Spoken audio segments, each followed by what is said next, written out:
Hey, food friends, and welcome to the Food Founders Podcast. Whether you're looking to get on your very first store shelf or you're looking to grow your national or even international food brand, this podcast is going to teach you what it really takes to launch, grow, and scale a packaged food brand. Hear the food founder journeys of brands growing in their industry so you can fast track your food business success. I'm your host, Ainsley, and this is the Food Founders Podcast.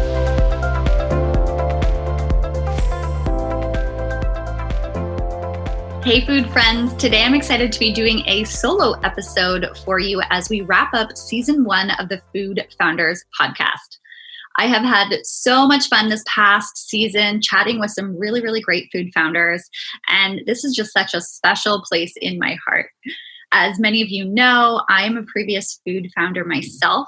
I used to own a direct-to-consumer coffee company. I've also worked with some really fantastic brands of all different sizes over the past 12 years. And it's just been so much fun. And I have been able to really see the patterns of what works and what doesn't work when it comes to growing a packaged food or beverage company. I really like to look at it like success leaves clues. And when you look at the brands that are really doing well in the food industry, there are certainly some clues that they are leaving for you to be able to pick up on no matter where you are in your food journey right now. No matter what goal it is that you are chasing in your food business right now, someone else has probably already been there. There are thousands of products that line the grocery store shelves right now. There are multi-million-dollar brands that are growing year over year. And there are companies raising great amount of money to help them grow their business all the time. So I say all of this to remind you that if other brands are doing it, so can you. You just need to figure out those success factors that have really helped them get to where they are so that you can get there as well. Everything can be figured out in this industry. You just need to turn to the right places, have the right mentors, get the right information, and really keep going at it. Guys, this is why I do everything that I do in the food industry. I am really dedicated to helping food founders figure out what it is that they need to figure out. That's why I have the Food Founders Podcast. That's why I have the Fab community where I work with food founders to help them grow profitable business. And that's why I wrote the book, Branding Beyond Logos. I am here to help food founders succeed because I am dedicated to making the food industry a better one. And I really want to see food founders with amazing products that make a difference in the world lining our grocery store shelves, whether that be virtual or right there in a real grocery store. So I have spent a lot of time in the food industry. I have spoke with a lot of food founders from all different angles. And so today I really wanted to come on here in this solo episode and talk about my BMS system to growing a food business. So grab your pen, grab your paper. You're going to want to take some notes throughout this to help you work on these 3 key elements of having a successful food business that's going to take you to the next level. So what is the BMS approach? The first piece of this is probably not going to be a surprise for many of you who know me and have heard me speak about everything in the food industry before. The first element here is branding. And the reason for this is because people buy brands. They do not buy products. We are emotional creatures. And when you have a really great brand, you are able to connect with people on an emotional level. And that is always going to go so much further than simply talking to them on a higher level in terms of ingredients or claims or simply what your product is. That just isn't deep enough for consumers to really be compelled to buy you versus anything else. So when you've really done this upfront strategic brand work, you're going to understand not only where there's opportunity in the market, not only how you differentiate from your competitors, but you're going to understand exactly who you need to connect with and most importantly, what emotions you need to connect with them on. You're going to understand what motivates them, what scares them, what they are looking for in life. And when your brand can tap into that, this is where the real magic happens. And this is where people want to buy your brand over anyone else's. And they don't even see you as really having competitors because they look at you as being the only one in the category to be able to fulfill whatever need it is that they have. If you're selling a keto cookie, the fact is people aren't buying your keto cookie for just the fact that it's delicious. They are going keto, first of all, for some specific reason. What that reason is, that is on you to figure it out for exactly who you want to speak with within that category.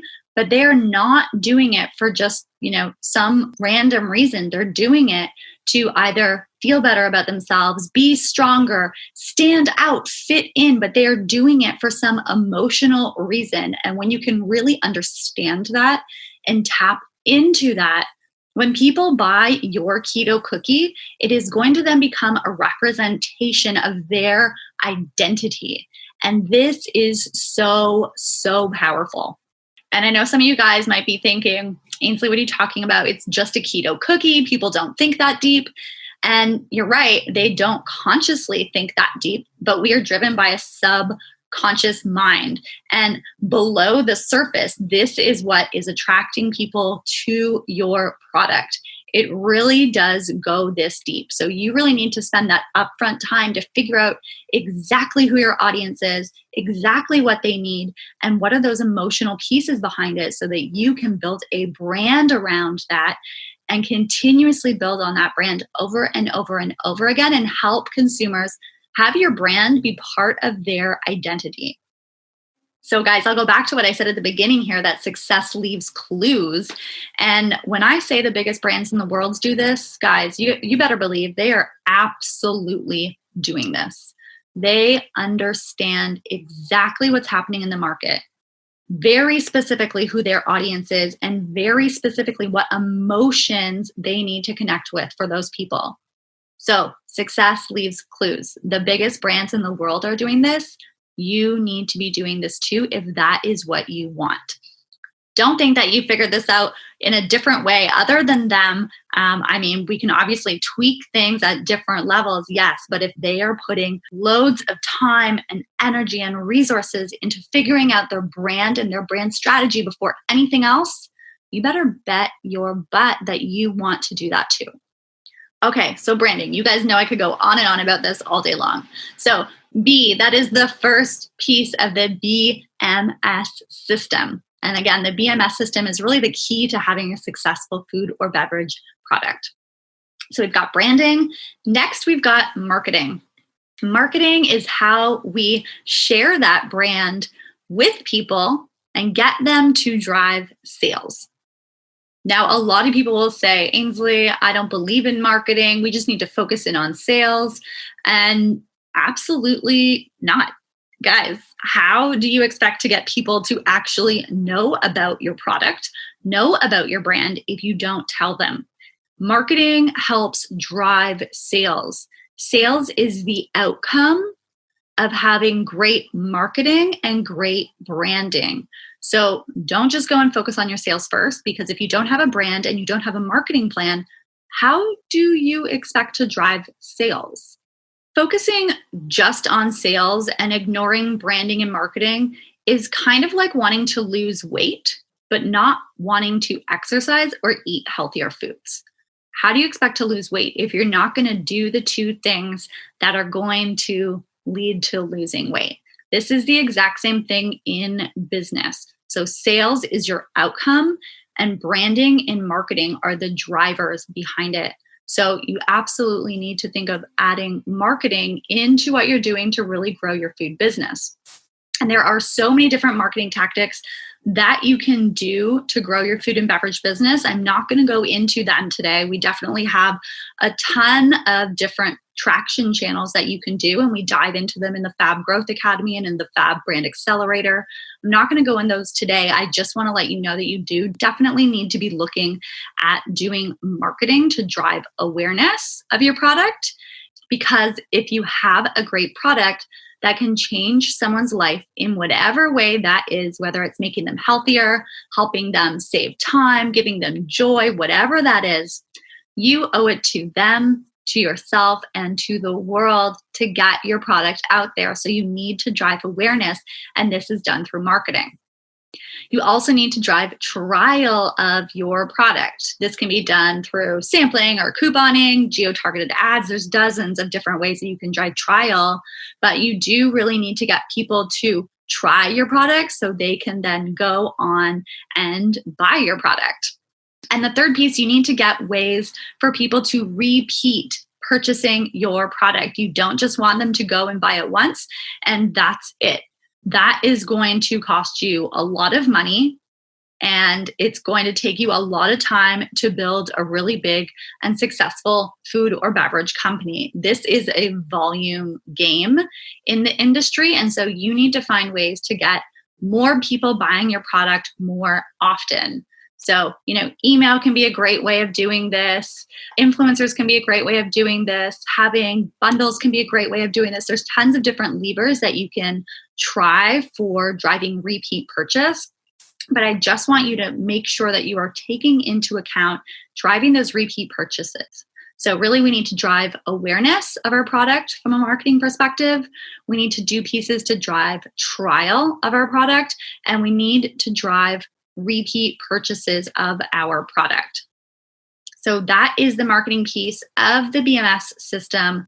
Okay, guys, now let's dive into the S of the BMS system.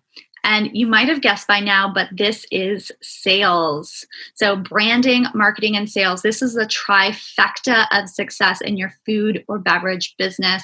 And I really make a point of going through all three of these elements anytime I'm working with a food company, no matter what size they are, so that we're touching on all three of these pieces, because this is what leads to food business success. It is not just sales, guys. I'm going to repeat that a couple times in here because I know some of you like to just focus in on that. And I don't want you to do that because you're not going to get the sales if you don't focus in on the other elements. Now, on the flip side, there are some people who don't want to do sales at all in their business. They are afraid to do it. And a lot of this just comes from not having the knowledge of how selling in the food and beverage industry works. And I get it. It is definitely a complicated area to try to navigate by yourself, especially if you haven't been in this industry before.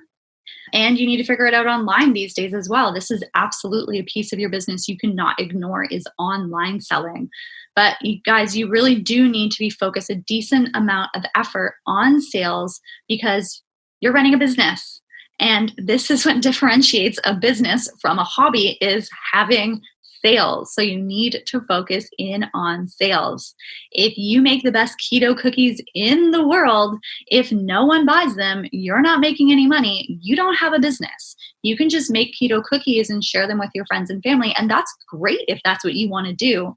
But don't stress yourself out feeling like you're trying to create a business and it's not getting traction. I see a lot of people avoid this piece because it is this black box. There's category managers, there's planograms, planogram windows, trade promotions, brokers, distributors. There's so many different pieces of the sales game, but it's absolutely figure outable. And lots of people have done it before. And there are lots of people there to help you figure this piece out so that you can drive sales of your business. Inside the Fab community, we do deep dives into how to actually sell into head office, how to sell into smaller organizations so that you can really grow your business in the food and beverage industry. And this isn't just about going in and pitching your product to a head office and trying to get them to list it. You need to have a lot of other pieces figured out by here. You need to figure out the branding. Check, we've got this done by now. The marketing, check, absolutely done by now. But you also need to figure out what is that perfect price? What are the right stores for you? And how are you going to support this product in store? Now, this is definitely going to be different for every type of business out there, but really important for you to focus in on those three pieces there. What is the price? What is the place? And how are you going to support this product? And I really do want you to take a look honestly and see what are the right stores for my product. And please don't say just Whole Foods. Everyone wants to get into Whole Foods, guys, but there are other stores that exist. And if you really want to get in there, you need to really be able to honestly tell yourself why your product should be on shelf versus any other product. Because that category manager and that buyer, they are getting pitches day in, day out from all other food brands that think that their product is number one to be on stores. So be honest and look at yourself and where the product and where the company is right now and say, am I ready to be here? Do I fit the part? Do I look the part? Can I handle these extra orders? Is this going to delight the shopper at Whole Foods? And am I going to make the store money? And if you don't feel 100% confident about those pieces, wait, that's okay. You can work on building out those other elements to get there. But I see so many people just striving to be on Whole Food shelf, and that's the be all end all of your business. And there are a ton of other retailers, and you're going to be able to grow your business in other places. And make sure when you're going there, you are actually ready for that, because you don't want to go in too early because you're going to leave a bad taste in people's mouths. So you really have to be transparent about where your business is with yourself. You really need to look in the mirror, guys, and just see where your business is right now and ask yourself those tough questions. And it's okay if you're not there right now. Hopefully you're in this for the long haul. So you know that there is time to adjust and pivot and get support where you need it to get ready to be in all those dream locations that you want to be in. And guys, I'll tell you, getting listed in retail stores really isn't as tough as you think. You maybe just haven't figured out how to do it yet. You maybe just haven't figured out how to position your product to really be listed in stores right now. I've personally sold in dozens of different products and programs to head offices, and have sold to hundreds of independent stores over the years. And guess what? I used a consistent formula of how to do this. I took what worked from others in my industry and in the companies I've worked with. I tweaked that to adjust to my personal style, to the buyer I was selling with, to the product I was working with. And then I rinsed and repeated this formula over and over and over again when I was selling, to be able to get more success each and every single time with getting the products listed. So whether this be getting a brand new product, I've had companies be able to create whole new sections of the store for different pieces I was selling in, getting massive displays in stores. It really comes down to a winning success formula for getting your product sold into stores. So again, if other people have done it, and I am proof right here that, my gosh, I've done it dozens of times, others can do it as well. And, look around you. There are, again, thousands of products in the grocery store shelf. They have figured it out. You can figure it out too. So if you're not sure how to do that, reach out for support, join communities that can help you so that you can start getting your products on more shelves and into more homes. And guys, I'm not going to lie, I was not great at the beginning of sales. Of course not.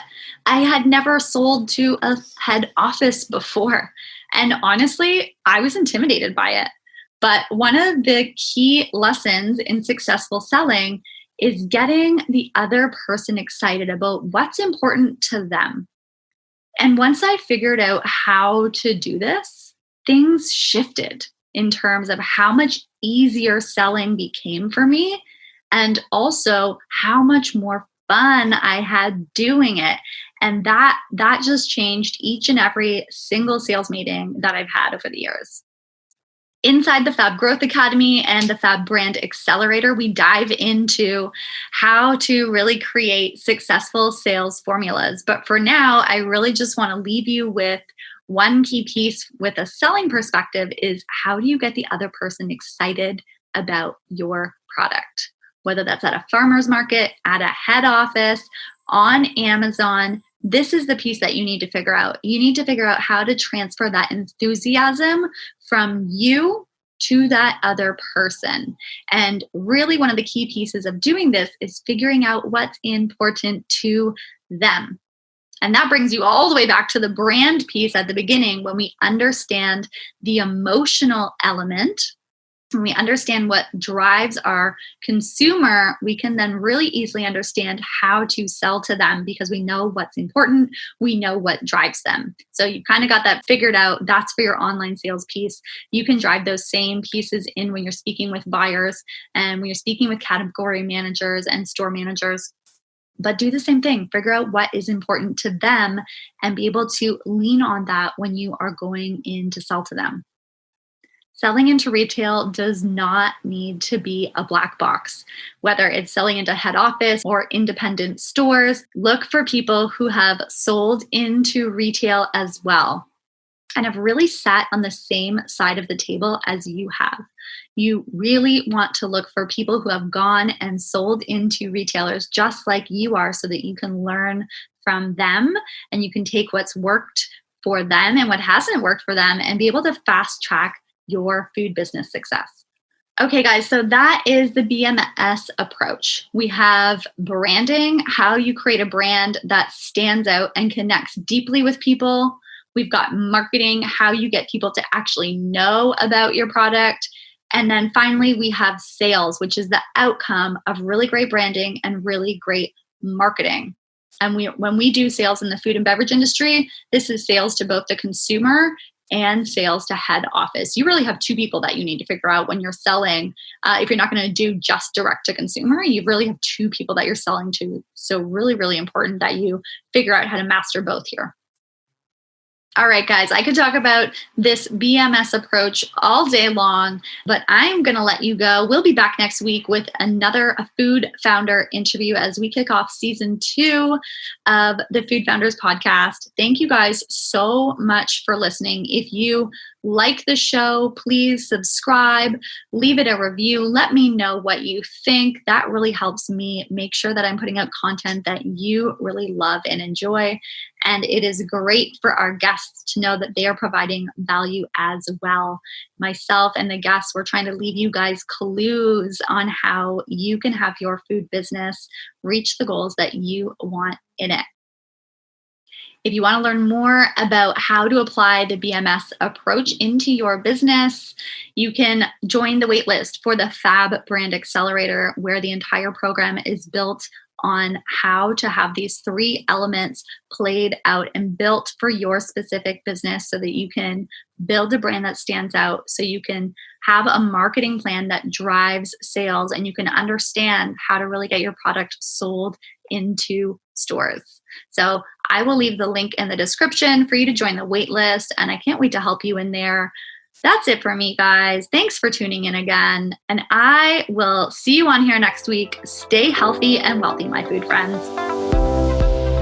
The Food Founders podcast is brought to you by the Fab Growth Academy, the online hub for driven food and beverage business owners that want to get on more shelves, get into more homes, and really grow their food business.